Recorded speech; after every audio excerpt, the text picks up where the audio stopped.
반갑습니다. 오늘은 누가복음 13장 22절부터 35절까지의 말씀을 가지고 우리 하나님이 어떤 분이시고 우리 하나님의 뜻이 무엇인지 잘 새기는 귀하고 복된 시간 되기를 간절히 원합니다.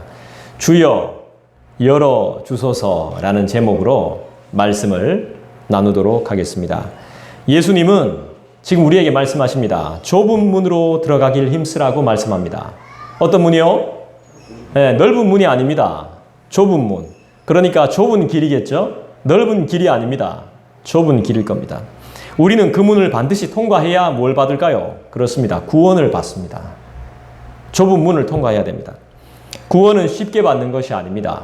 미안한 이야기지만 믿습니다 해서 받는 것이 구원은 아닙니다. 치열한 자기와의 싸움, 한없는 순종을 포함하는 것입니다.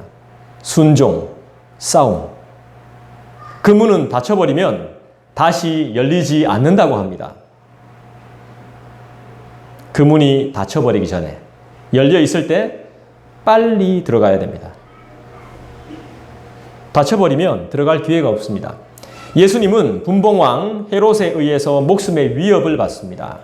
그러나 죽음과 협박에 상관없이 전혀 관계없이 사명을 다할 것이라 말씀합니다. 사명자는 죽음을 두려워하지 않습니다. 이 세상에서 누리지 못하는 것을 힘들어하지 않습니다. 22절 보겠습니다. 같이 읽습니다. 예수께서 각 성, 각 마을로 다니사 가르치시며 예루살렘으로 여행하시더니 예수님이 성과 각 마을마다 다니시며 가르치셨습니다. 뭘 가르치셨을까요? 그렇죠. 하나님의 말씀을 가르치셨겠죠. 하나님의 나라를 이야기하셨겠죠. 복음을 선포하셨겠죠. 그죠? 지금 예수님은 각 성과 각 마을을 다니시며 복음을 전하고 가르치고 계십니다. 그리고 최종 목적지는 어디입니까? 예루살렘입니다. 이곳은 예수님이 죽임을 당하는 곳입니다. 어떻게 보면 죽으러 가는 겁니다. 그 길이 어땠을까? 죽음을 향해 가는 길. 과연 기분이 어떨까요? 이 제 일이 아닌데도 막 뭉클합니다. 내가 지금 거기 가면 혼날 것 뻔히 알고, 잡히면 죽을 것 뻔히 알고, 걸리면 듣기 싫은 소리 들어야 될 것 뻔히 알면서도 내가 그 길을 가는 겁니다. 이 대단한 거 아니겠어요? 내가 전혀 가고 싶지 않은 길입니다. 근데 가야 돼. 우리의 인생입니다, 그게. 왜냐하면 그리스도께서 먼저 우리에게 그렇게 보이셨기 때문입니다. 24절을 볼까요? 24절. 좁은 문으로 들어가기를 힘쓰라 말하죠. 좁은 문으로 들어가라 말합니다. 근데 그냥 들어가지 말고 힘쓰라 말합니다. 좁은 문은 힘써서 들어가야 되는 곳입니다. 내가 너희에게 이르노니 들어가기를 구하여도 못하는 자가 많다. 이렇게 말씀합니다. 자기를 위한 열심은 넓은 문입니다. 자기를 위한 열심. 왜 그럴까요? 누구나 다 하는 것이기 때문에 그래요. 다 자기를 위해서, 가족을 위해서는 열심히 살아요. 뭐 안 그런 사람도 있겠지만 먹고 살기 위해 나름대로 애를 쓰고 고민해요. 이것도 당연히 넓은 문이에요. 이건 좁은 문이 아니에요. 누구나 다 고민하는 문제이기 때문에 그래요. 자, 그렇다면 여성이라면 여성들이 임신을 합니다. 임신 후에 뭐 하죠? 출산을 합니다. 그죠? 이건 뭘까요? 제가 여자가 안 돼봐서 모릅니다. 엄청 아픕니다. 뭐 몇 톤 트럭에 부딪혀 출산한 후가 몇 톤 트럭에 부딪히는 거라면서요. 사람이. 몸이 그 정도로 망가지는 거라면서요. 엄청 아픕니다. 엄청 고통스럽습니다. 때로는 저희 어머니한테 들으니까 제가 누울 때 추위에 덜덜 떨었답니다. 추워서. 긴박합니다. 허나 이것도 넓은 문이 아닙니다. 좁은 문입니다. 이거 왜 이래, 내가. 좁은 문이 아닙니다. 넓은 문입니다. 임신하면 출산하는 것이 당연하기 때문입니다. 임신을 하면, 임신 안 하면 모르지만, 임신을 했을 땐 출산하는 게 당연하기 때문에 그래요. 여성이라면 공통적으로 겪게 되는 일이기 때문에 또 원하는 것이기에 상당히 죄송합니다만은 좁은 문이 아닙니다. 여러분, 신앙생활이 뭘까요? 신앙생활은 지금 그리스도께서 가르치고 계신 내용, 이건 우리의 삶이에요. 신앙은 생활이에요. 여러분, 신앙은 현실이에요. 신앙은 여행이 아니에요. 우리의 삶은 여행이 아니란 말이에요. 살고 싶으면 살고 안 살고 싶으면 안 살아버리는 게 아닙니다. 여행은 가고 싶은 데를 가죠. 좋았던 데는 또 추천하고 또 갑니다. 그죠? 여행은 그런 곳입니다. 그런 겁니다. 그렇지만 우리의 삶은 여행이 아닙니다. 여행과 비스무리할지는 몰라도 신앙생활은 여행이 될 수 없어요. 우리의 삶인 거예요, 그냥. 고통스럽고 참아야 되고 인내해야 되는 우리의 삶인 거예요. 마음에 들면 오고 아니다 싶으면 등 돌리는 그런 거 아니에요. 좀 부담스러우면 마음에 안 들고 불편하면 놓아버리는 그런 게 아니란 말입니다. 우리의 삶은 그렇지 않습니다. 마음에 안 들어도 해야 됩니다. 여러분, 사랑은 노가다입니다. 노가다. 막노동이에요. 내가 하기 싫어요. 근데 사랑하기 때문에 하는 거예요. 움직이는 거예요. 가보는 거예요. 도와주는 거예요. 하는 거예요. 누가 미쳤다고 그 이삿짐 뭐 큰 거 막 그런 거 옮기고 싶겠어요. 쓰레기 다 막 치워서 버리고 싶겠어요. 사랑하니까. 내가 해야 되니까. 마찬가지로 예배는 삶이에요. 우리의 생활이에요. 우리와 뗄래야 뗄 수 없는 거예요. 예배는. 23절입니다. 한번 읽어볼까요? 같이 읽습니다. 어떤 사람이 여짜오되 주여 구원을 받는 자가 적으니까 그들에게 이르시되. 누군지는 모르겠어요. 누군지는 모르겠는데 어떤 사람이 질문을 해요. 신기하게도 이렇게 질문해요. 구원받는 자가 적습니까? 라고 물어봐요. 왜 적을까요? 우리가 24절에 읽어봤잖아, 먼저. 구원받는 자가 적답니다. 많지 않답니다. 왜요? 다 넓은 문으로 다니려고 하지 좁은 문으로 안 갑니다. 왜 좁은 문으로 들어갑니까? 왜 애써 힘씁니까? 동시에 두 명이 들어갈 수 없는 불편한 곳을 왜 갑니까? 갈 이유가 없는 거죠. 상식적으로도 그렇고. 그러나 하나님의 나라는 상식으로 못 가요. 돈으로도 못 가요. 저도 길을 갈 때 좁은 길로 잘 안 가요. 새 길 가는 거 정말 싫어해요. 특히 운전할 때. 24절을 다시 보니까 좁은 문으로 들어가기를 힘쓰라고 하잖아요. 힘쓰라 말해요. 힘들다는 거예요. 엄청 힘들다는 거예요. 죽을 수도 있다는 거예요. 잘못하다가. 그러니까 못하는 자가 많은 거예요. 다 구원받는 것이 아니란 말이죠. 주여 주여 하는 자마다 다 구원받는 게 아니라 어떻게 해야 구원받습니까? 따라합시다. 아버지의 뜻대로. 네, 그분의 뜻대로 사는 자가 구원을 받죠. 주님! 주님! 이거 소리 지른다고 해서 구원받는 거 아니에요. 마태가 분명히 우리한테 가르쳐줬죠. 좁은 문은 엄청난 시련이에요. 고민이 많아요. 하고 싶은 거 못해요. 다시 한번 말씀드리지만 예배를, 신앙을, 그리스도를 내 삶, 내 생활, 나의 현실로 받아들이지 않으면 좁은 문, 그 하나님 나라는 없습니다. 네, 불가능합니다. 믿음으로 구원받고 천국 백성이 되지만 믿음으로 살고 그 믿음을 지켜나가는 것은 쉽지 않아요. 왜 쉽지 않죠? 좁은 문은 우리의 몸으로 육체로 들어가는 곳이 아니거든요. 좁은 문은 우리의 육신으로 들어가는 곳이 아닙니다. 그리고 늘 열려있지도 않거든요. 여러분, 힘 좀 써야 됩니다. 전력 투구해야 됩니다.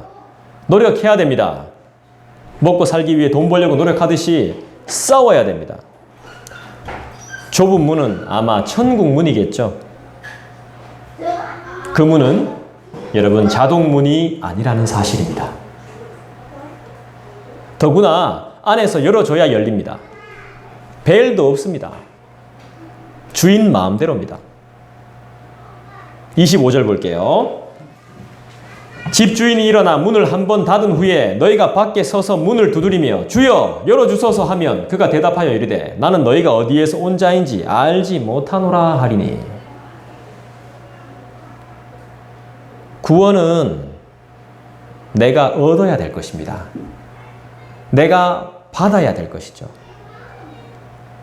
줘야 받죠. 구원은 내가 하는 게 아닙니다. 이 우리의 큰 착각인데 구원은 내가 하는 게 아니에요. 받아야 되는 거예요. 줘야 되는 거예요. 얻게 되는 거예요. 받으려면 하나님 뜻대로 해야 돼요. 하나님께 감동이 있어야 돼요. 여러분, 내가 여러분한테 뭐 달라고 계속 이야기한다고 해서 여러분 무조건 다 줍니까? 아니잖아요. 뭔가 관계가 되어 있고 나름대로 이것이 저 사람에게 필요하겠구나라는 감동이 있기 때문에 여러분들이 주는 거잖아요. 그죠? 그냥 제가 아무도 뭐 그냥 가가지고 이거 이렇게 한다고 여러분 주겠습니까? 안 주지.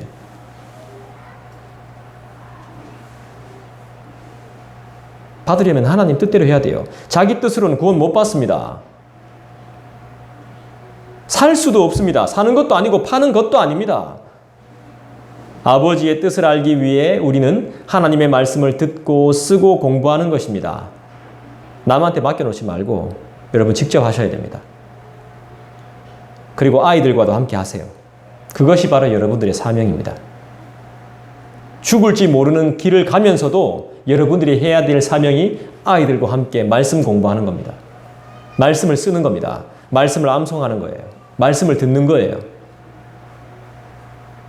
저는 여러분들에게 원하는 거 없습니다. 말씀과 기도, 예배에 충실하기를 원하지 다른 거 하나도 원하는 거 없어요. 봉사는 특별히 할 것도 없습니다. 우리 교회에서. 지금 충분합니다. 주여 열어달라고 하니까 뭐라 그럽니까? 안에서. 나 너 모르는데 이렇게 말해요. 누군데? 이래 말합니다. 나는 너 몰라. 나는 너를 알지 못한다. 이렇게 말해요.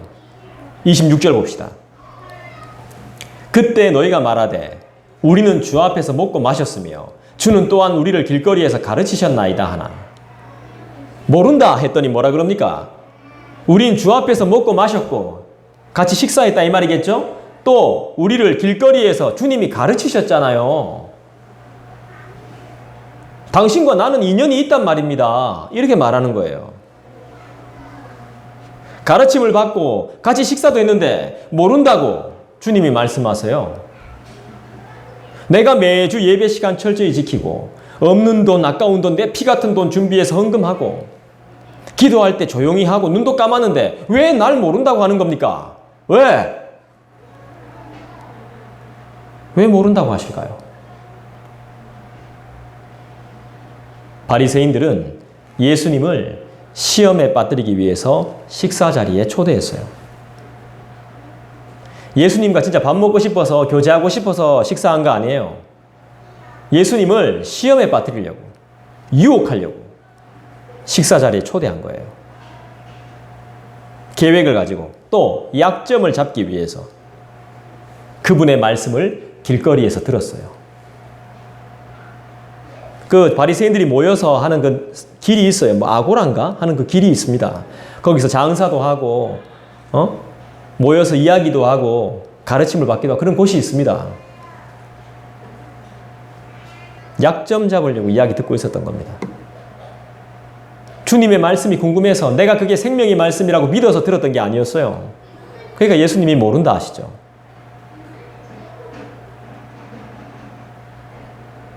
나는 어떻습니까? 우리는 어때요? 우리가 주님을 예배한 것, 기도한 것, 이 모든 것이 정말 우리 주님과 인격적으로 교제한 것이 맞습니까? 증거 있습니까? 그리고 배운 것, 알게 된 것, 교회에서 성경 공부할 때 듣고 깨달은 내용을 내 삶에 적용하고 순종하고 실천했습니까? 돌아볼 필요가, 내 삶을 돌아볼 필요가 있는 거죠. 그래서 신앙생활은 어려운 겁니다. 이 좁은 문이에요. 힘듭니다. 반복에 또 반복, 들어도 잊어버리고 또 반복, 했던 소리 또 하고. 어렵습니다, 이게. 문이 안 열리니까 들어가지 못하는 자들은 주님과의 그런 만남을, 기억들을 내세우면서 문 열어달라고 막 요청합니다. 주님과 함께 식사했고요. 주께서 가르치실 때 직접 들었고요. 주님께서 기적 일으키실 때 내가 그거 봤어요. 정말 대단한 특권이죠. 하지만 아는 거랑 본 거랑 배운 거랑 그걸로 믿음이 생기는 건 아니겠죠. 주님 자체를 안 믿는데 하나님은 다 아시겠죠. 내가 본 거, 안 거, 경험한 거 구원받는데 아무 소용없습니다. 중요하긴 합니다만 전부가 될 수 없죠. 그 문으로 들어가려면 주님께서 이렇게 말씀하셔야 돼요. 오, 너구나.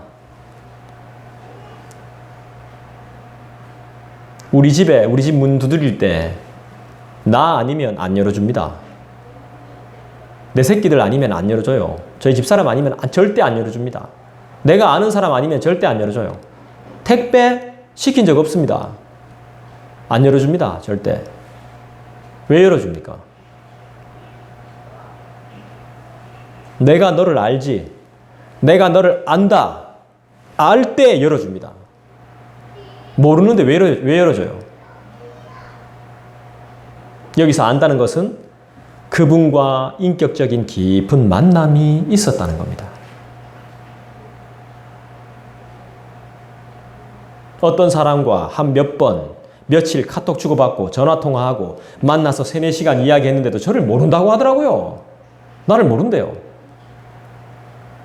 황당해. 나랑 동갑인데. 모른대요. 저희 사모 어디서 많이 본 분 같다고 그런 이야기도 했는데 모른대. 같이 찬양 사역도 했는데 모른대요. 서울에서 만나서 식사도 했는데 저를 모른다는 겁니다. 무슨 말입니까? 이걸로 충분하지 않다는 거예요. 그 사람을 안다고 말하기엔 충분하지 않다는 거예요. 알려면 제대로, 말 그대로 제대로 알아야 됩니다. 깊이 알아야 되는 거죠. 구원은 우리 생각처럼 쉽지 않습니다. 그래서 회개하지 않으면 망합니다. 마음대로 살면서 나는 옳다고 착각하지 않길 바래요. 회개는 그 길로 가지 않는 겁니다. 돌아서는 겁니다. 다시는 안 하는 겁니다. 내 생각을 바꾸는 겁니다. 28절 볼까요? 27절까지 우리가 봤습니다. 그죠? 28절 보겠습니다. 너희가 아브라함과 이삭과 야곱과 모든 선지자는 하나님 나라에 있고 오직 너희는 밖에 쫓겨난 것을 볼 때 거기서 슬피 울며 이를 갈리라. 유대인들은 자기들이 언약의 자손, 약속의 자손이기 때문에 당연히 구원을 받을 것이라고 생각했습니다. 그러나 주님은 구원받을 수 없다고 말씀하십니다. 너네 생각으로 구원받을 수 없다는 겁니다.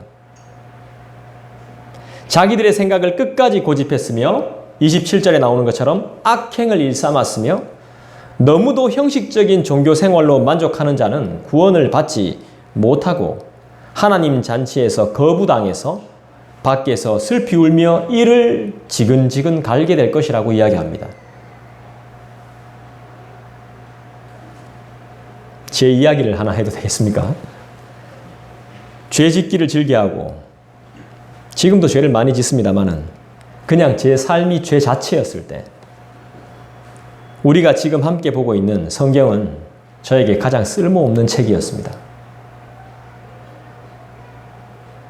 인터넷하고 스마트폰의 시대에 성경은 새로운 정보와 가치를 창출하거나 우리한테 제공해 주지 못한다고 생각했습니다.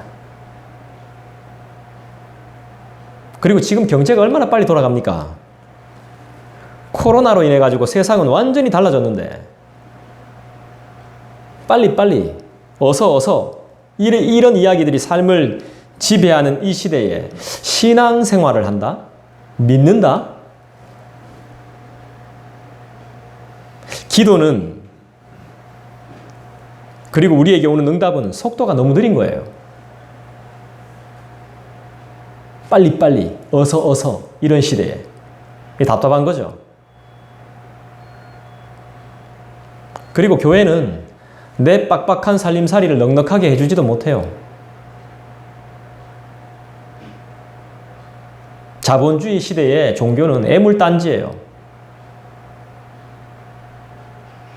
마트만큼 많고 모텔보다 더 쓸모없게 느껴지는 거예요. 항상 세상은 이러잖아요. 성장과 발전을 목표로 해서 전진합시다 이러는데 세상살이 가뜩이나 골치 아파 죽겠는데 항상 설교 들어보면 언제나 주님께로 돌아갑시다. 본질로 돌아갑시다. 말씀으로 돌아갑시다. 이런 말만, 기도하자는 말만 합니다. 응답도 없는데. 이런 생각들이 저를 지배했었습니다. 사실 성경은 쓸 곳이 많이 없습니다. 말씀은 제한하는 것이 너무 많습니다. 그렇기 때문에 쓸모없게 느껴졌습니다. 그런데 정말 중요합니다. 전부라고 말씀드리고 싶습니다. 전혀 쓸모없어 보이지만 문제가 발생하면 언제나 저는 성경을 봤습니다. 그리고 항상 삶에 문제가 발생했을 때 저의 결론은 뭐였냐 하면 내가 믿음이 없구나.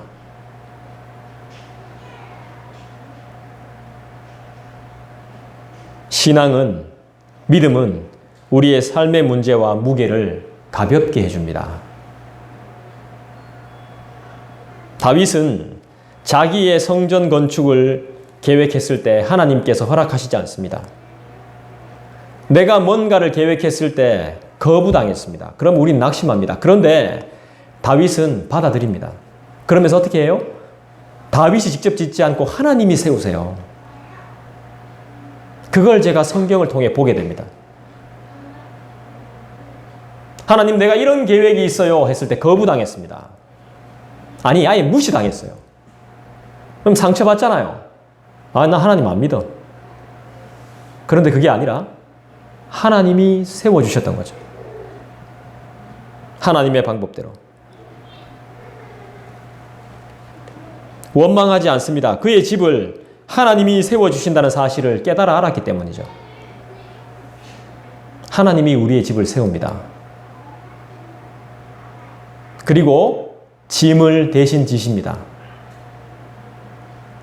어렵고 힘들었던 시절에 사람들은 아주 열정적인 신앙의 증인들의 삶을 살았습니다. 현재 우리가 풍요의 시대에 살고 있는 나의 모습을 보십시오. 더 궁핍하고 삶의 무게는 더 무거운 것 같지 않습니까? 우리가 못 살 때는 진짜 믿음 생활 열심히 했습니다. 잘 살아보려고 더 열심히 노력하지만 삶은 더 궁핍해집니다. 삶의 무게는 더 무거워졌잖아요.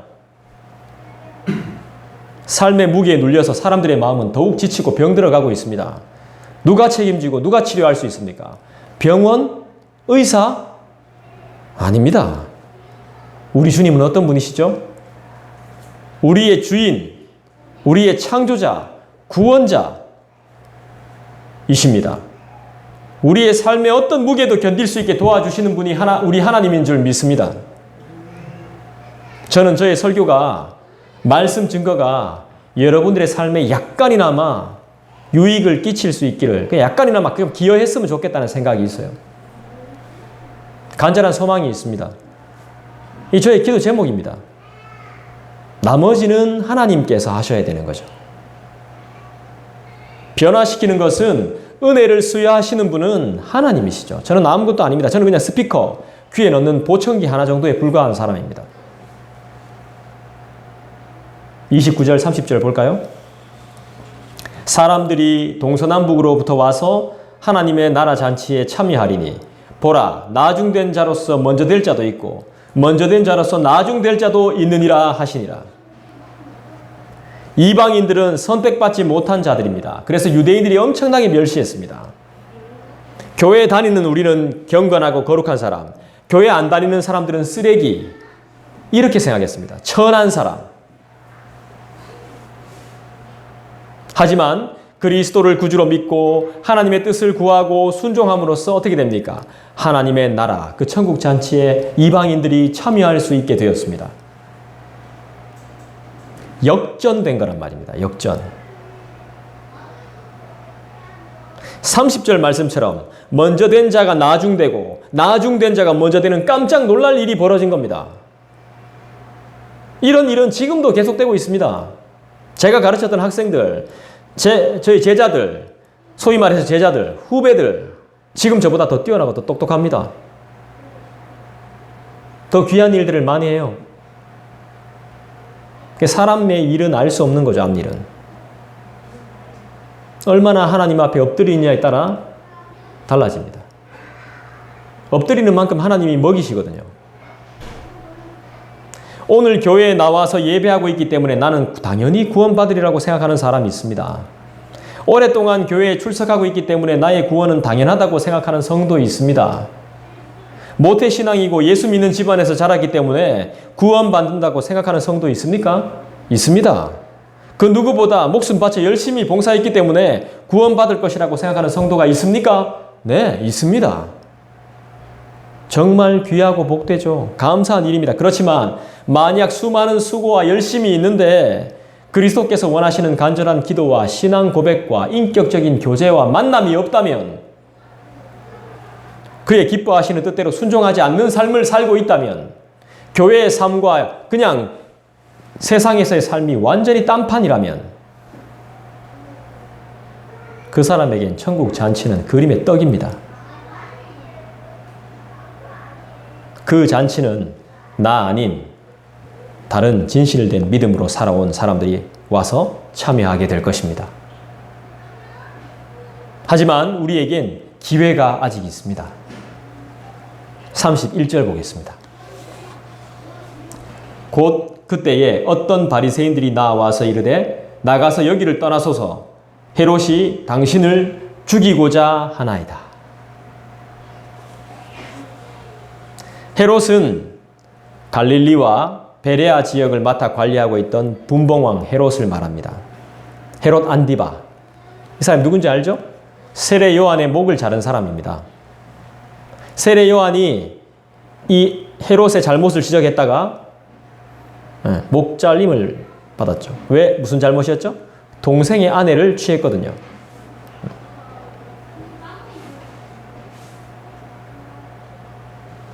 그 헤롯이 예수님도 죽이려고 하는 겁니다, 지금. 그러니까 빨리 피해야 된다는 겁니다. 이 말은 예수님을 위한 말처럼 들리죠? 여러분, 오히려 싫은 소리 하는 게 우리한테 도움이 될 수도 있습니다. 교회에서는 큰 소리 치면 안 돼요. 절대로. 그렇지만 우리한테 안 좋은 소리 하는 사람, 그 사람이 오히려 내 편일 수 있습니다. 좋게 말하는 사람요, 날 위하는 것 같죠? 더 나를 망칠 수 있습니다.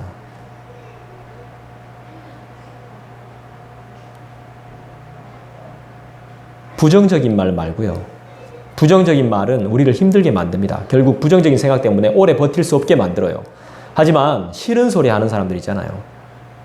잘해도 칭찬 안 하는 사람. 그런 사람이 있거든요. 우리 주변에. 반드시 있습니다.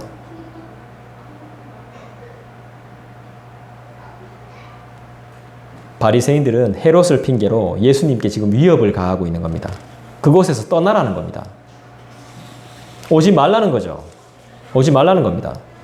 죽을 수도 있지만 죽일 수도 있다는 겁니다. 헤롯한테 죽음을 당할 수 있겠지만 우리 손에 죽임을 당할 수도 있다는 거예요. 예루살렘이란 곳은 많은 선지자들이 복음을 전하다가 목숨을 잃은 곳입니다. 이스라엘아 하나님을 믿으라 하다 돌 맞아 죽었습니다. 구약시대 때부터 수많은 선지자들이 와서 복음을 전했어요. 그렇게 살면 안 돼. 하나님은 그런 분이 아니셔. 너네 생각대로 살지 마. 죽여. 빨가벗고 막 돌아다녔어요. 하나님의 뜻이야. 죽여. 많이 죽였습니다. 결국 예수님도 죽이게 됩니다. 이런 곳이 구원을 받을 수 있을까요? 예수님은 어떤 사람들을 통해서 자신이 목숨이 위태롭다는 사실을 듣습니다. 어떤 사람은 바리새인들이죠. 그런데 예수님은 조금 더 두려워하지 않습니다.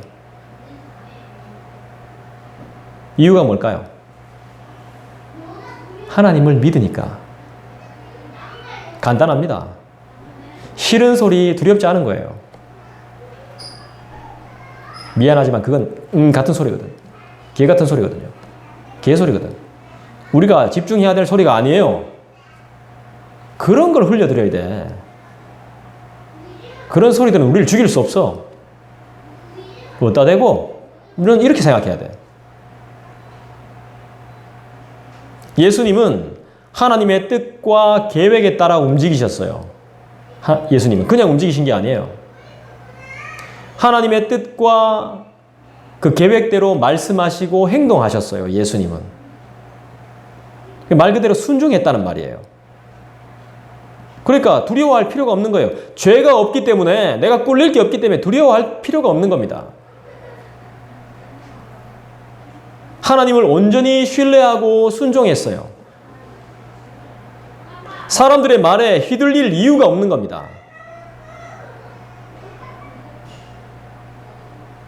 감히 내한테 이런 말을, 나를 죽인다고? 감히 내가 이런 말을 들어야 되나? 이렇게 반응하지 않아요. 안 죽는다 해요, 그냥. 안 죽는다라고 말해요, 오늘 성경에서. 분명하게 말해요, 예수님은. 안 죽는다고. 예루살렘에서 물론 죽어요. 그렇지만 헤롯의 손에 죽지 않는다라고 말해요. 내가 죽는 것은 하나님의 사명이지 인간의 손에 죽지 않는다고 분명히 말씀해요. 막 뭉클하더라고, 나는. 저는 진짜 사람들의 말에 막 잘 흔들리거든요. 저거 봐라. 막 이래 생각해요. 근데 그럴 필요가 없는 거죠. 저도 사람들의 말보다 주님의 뜻을 더 기다리며 조금 더디더라도 기도하며 순종하려고 해요. 여러분 힘내십시오. 할렐루야. 헤롯이 아무리 강해도, 나에게 싫은 소리 하는 사람이 아무리 강해도, 권력을 가지고 있어 막강해도 그것도 인간이에요. 한계가 있어요. 그도 죽음을 피할 수는 없어요. 그 말한 사람은 그 말을 듣게 돼요. 분명히